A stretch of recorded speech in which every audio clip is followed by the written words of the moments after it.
4 ಜನ ಪಾಂಡವರು ಯುಧಿಷ್ಠಿರನನ್ನು ಹೊರತುಪಡಿಸಿ ಕೃಷ್ಣನನ್ನು ಪ್ರಶ್ನಿಸಿದರು. ಕಲಿಯುಗವೆಂದರೇನು ಮತ್ತು ಕಲಿಯುಗದಲ್ಲಿ ಏನು ಜರುಗುತ್ತದೆ? ಕೃಷ್ಣನು ಮುಗುಳ್ನಕ್ಕು, ನಾನು ನಿಮಗೆ ಕಲಿಯುಗದ ಪರಿಸ್ಥಿತಿ ಹೇಗಿರುತ್ತದೆಂದು ತೋರಿಸುತ್ತೇನೆ ಎಂದು ಹೇಳಿದ.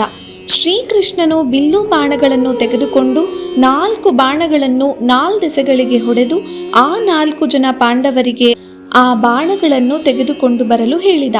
ಆ 4 ಬಾಣಗಳನ್ನು ಹುಡುಕಲು ತಲಾ ಒಂದೊಂದು ದಿಕ್ಕಿಗೆ ತೆರಳಿದರು.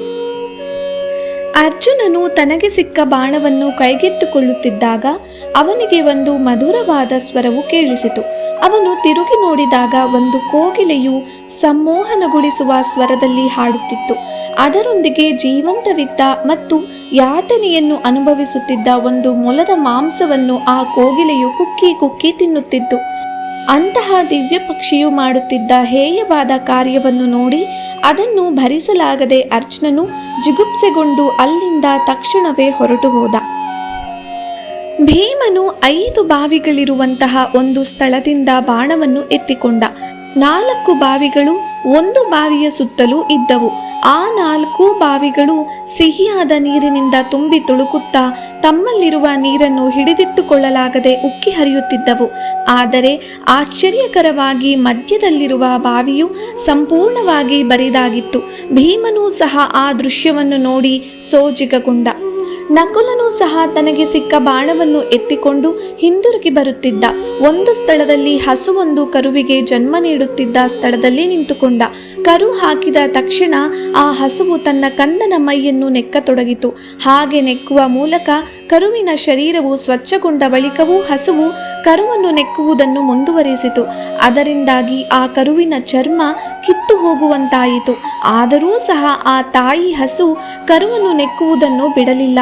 ಅದನ್ನು ಗಮನಿಸಿದ ಕೆಲವು ಜನ ಬಹಳ ಕಷ್ಟಪಟ್ಟು ಆ ಹಸು ಕರುಗಳನ್ನು ಬೇರ್ಪಡಿಸಿದರು. ನಕುಲನಿಗೂ ಸಹ ಹಸುವಿನಂತಹ ಸಾಧು ಪ್ರಾಣಿಯ ವರ್ತನೆಯು ಆಶ್ಚರ್ಯವನ್ನುಂಟು ಮಾಡಿತು. ಸಹದೇವನು ತನ್ನ ಬಾಣವನ್ನು ಪರ್ವತವೊಂದರ ಹತ್ತಿರದಿಂದ ಎತ್ತಿಕೊಂಡ. ಅಲ್ಲಿ ಮೇಲಿನಿಂದ ಕೆಳಗೆ ಉರುಳುತ್ತಿದ್ದ ಬೃಹತ್ ಬಂಡೆಯೊಂದನ್ನು ನೋಡಿದ.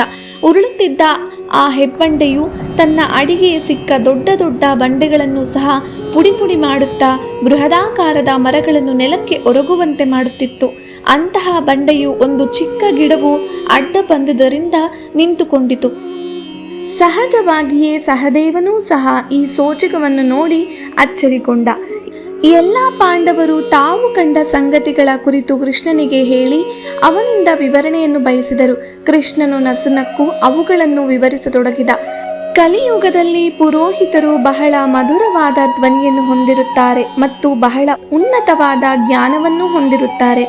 ಆದರೂ ಸಹ ಆ ಕೋಗಿಲೆಯು ಮೊಲವನ್ನು ಕಿತ್ತು ತಿಂದಂತೆ ಅವರು ಭಕ್ತರನ್ನು ಸುಲಿದು ಪೀಡಿಸುತ್ತಾರೆ. ಕಲಿಯುಗದಲ್ಲಿ ಬಡವರು ಶ್ರೀಮಂತರ ಮಧ್ಯೆಯೇ ಬದುಕುತ್ತಾರೆ ಮತ್ತು ಆ ಶ್ರೀಮಂತರು ತುಂಬಿ ತುಳುಕುವಷ್ಟು ಧನಕನಕಗಳನ್ನು ಹೊಂದಿರುತ್ತಾರೆ. ಆದರೂ ಸಹ ಅವರು ಬಡವರಿಗೆ ಬಿಡಿಗಾಸನ್ನೂ ಕೊಡುವುದಿಲ್ಲ.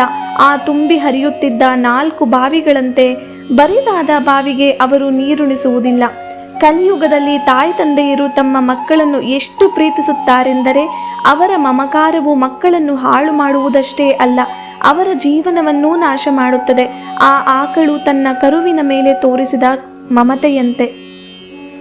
ಕಲಿಯುಗದಲ್ಲಿ ಪರ್ವತದ ಮೇಲಿಂದ ಬೀಳುವ ಹೆಬ್ಬಂಡೆಯಂತೆ ಜನರು ತಮ್ಮ ಸುಗುಣಗಳನ್ನು ಕಳಚಿಕೊಂಡು ಅಧಪತನಕ್ಕೆ ಬೀಳುತ್ತಾರೆ ಮತ್ತು ಅವರನ್ನು ತಡೆಯಲು ಯಾರಿಂದಲೂ ಸಾಧ್ಯವಾಗುವುದಿಲ್ಲ.